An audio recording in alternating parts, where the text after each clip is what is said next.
that we're still in right now between Iraq and Afghanistan. What are we going to do? Because if right now the government is cutting back on services, a la, which is right next to you, Al, which is the Montrose VA, where are we going with this? I mean, where do we take the stand and say enough is enough? For the past 6, 7 years, they've been holding meetings down at the VA hospital. The government's representative, Nicholson, who was the head man representing Bush at that time, he was up here 2 or 3 times. He talked to different people, different groups at the time, and then he went back to D.C. We have our local politicians, they're interested in it too. They've come to the meetings. Al and I and members of our own post, and all the posts have been in meetings, filled the rooms. But it's the same old thing. It doesn't seem to be. The suits come in from Washington, D.C., and all the veterans sit out there on the floor, and you can ask the same question till you're blue in the face. And I think what really floored one of the suits, I call them suits, they're all the officials. No, we know what you mean. But what made me proud was last meeting we went, Al and Lenny, we were down there, one of the fellows in front of us is a retired career Army man. And he got up and he pointed his finger right at one guy. I'll never forget this, Al, you might remember. He says, when I joined the Army, he says, they told me they were going to take care of me. He says, but look, why are we sitting here? If they were taking care of me, we wouldn't be sitting here discussing this today. Sure, sure. So what do you think, Al, is the reason? Why are they trying to close down Montrose at a time where, I mean, we see what's going on every day in this recent war where our soldiers were getting blown up left and right in those Humvees or with the IEDs. So the number is only going to escalate, not reduce down, as far as veterans who are coming from these incidents, from these wars. In other words, services are going to be on the increase, not on the decrease. So why are they, in your mind, in your estimate, why do you think they're getting? Why would they want to close down Montrose? That's easy. But first, I want to thank Linda Puglisi, the town supervisor, who's leading the fight to keep it open. And also in our organization, American Legion, the foundation, the people that are always there is Lenny Varela and his wife Dolores, and Dolores's brother was a fighter pilot and was killed in Vietnam. Right. I mean, they're always, there's a lot of people there, but they're always there. But now, what's going on now, I don't know if it's going to still continue, but you have greedy developers. They're putting the dollar first. They want to come in, they see a gold mine, building luxury apartments down here, instead of keeping it the way it is, because it's a great thing for veterans that are coming in, and especially a lot of the veterans there, what they call a post-traumatic syndrome disorder. Right. What happened, they saw a lot and it really bothered them. It's a perfect atmosphere for that. But for some reason, I told like it's greedy developers, they want to take it away. So we got to keep, even though it looks like maybe we're not winning, we got to keep fighting, because if we don't keep fighting, then they will come in. And I just want to give you a couple examples when I was down there. We also, with the American Legion there, we besides putting the flags out at the cemeteries and participate, make sure we have a Memorial Day ceremony, make sure that we have a Veterans Day ceremony. We go down, we put as much time in the VA.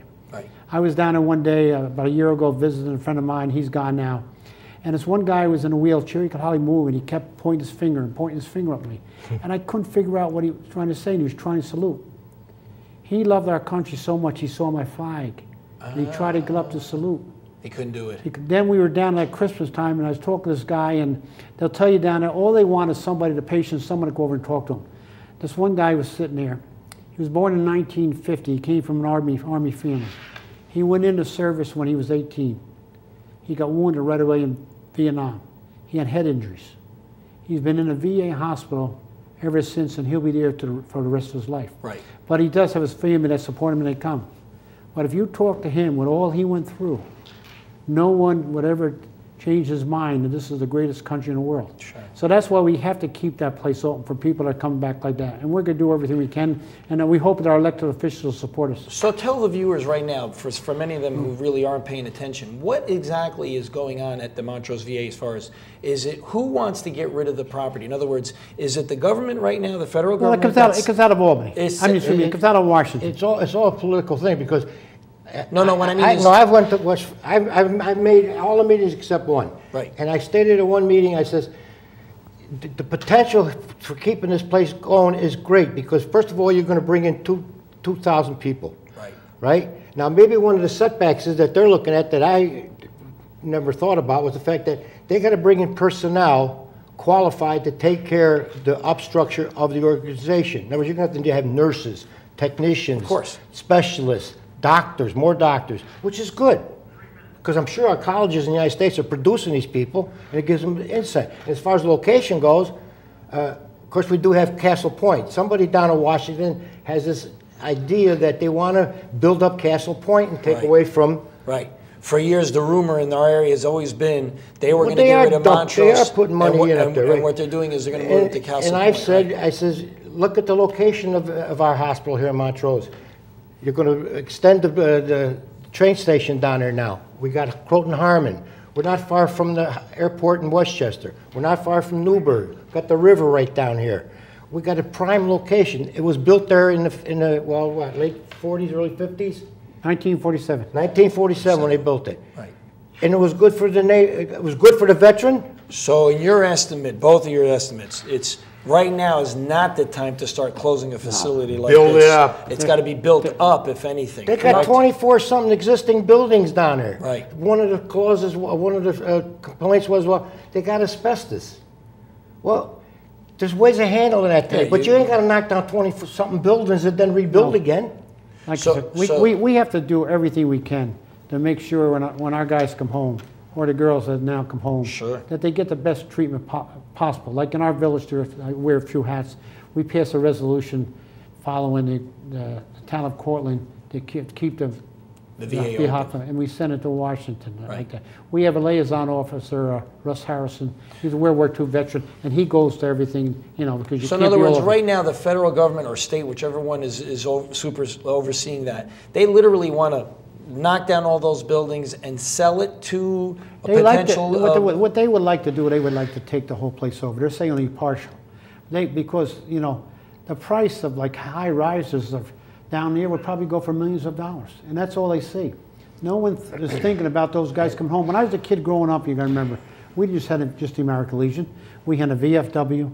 We had Catholic War veterans. We have the Jewish War veterans. Now, right now, we're down to the American Legion because the other ones, they just couldn't exist, whether because of their ages and stuff. But don't they see right now that the potential is not, in other words, yeah, we know that the ones from World War II in Korea, the numbers are dwindling, but you've got 3-4 more battles since then that where you're talking over 150,000 men have been involved in each one of these wars.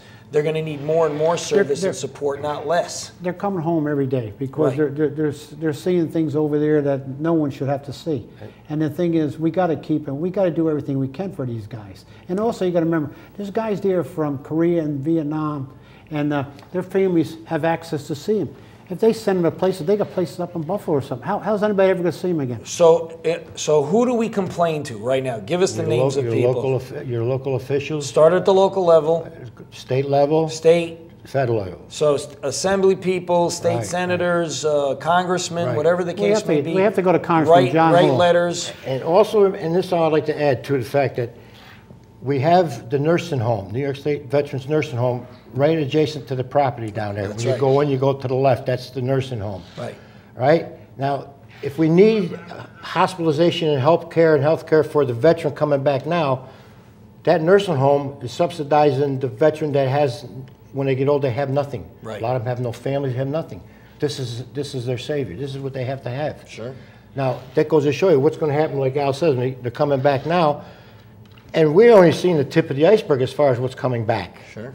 Now, say two things that we'd like to see be done. Of course, we'd like to see people join the American Legion. But the other most important thing is those that are veterans, they have to go down to VA and they have to get a card and register that they're a VA because the numbers keeps the VA hospital open. Okay. All right, Al, 30 minutes has gone by. Mr. Nichols, thank you very much. Giving us things. Thank you. Let us know everything that's going on. We'll bring you back on. We'll talk about it again in another 6 months. We'll see if there's an update on any veterans and also on the Village of Buchanan. So once again, I'd like to thank everybody. This has been the Volpe Report. I'm your host, Domenic Volpe. welcome. And let's see, we're going to be viewed on Channel 15 in the Peekskill, Cortland area on Thursday nights at 8 o'clock.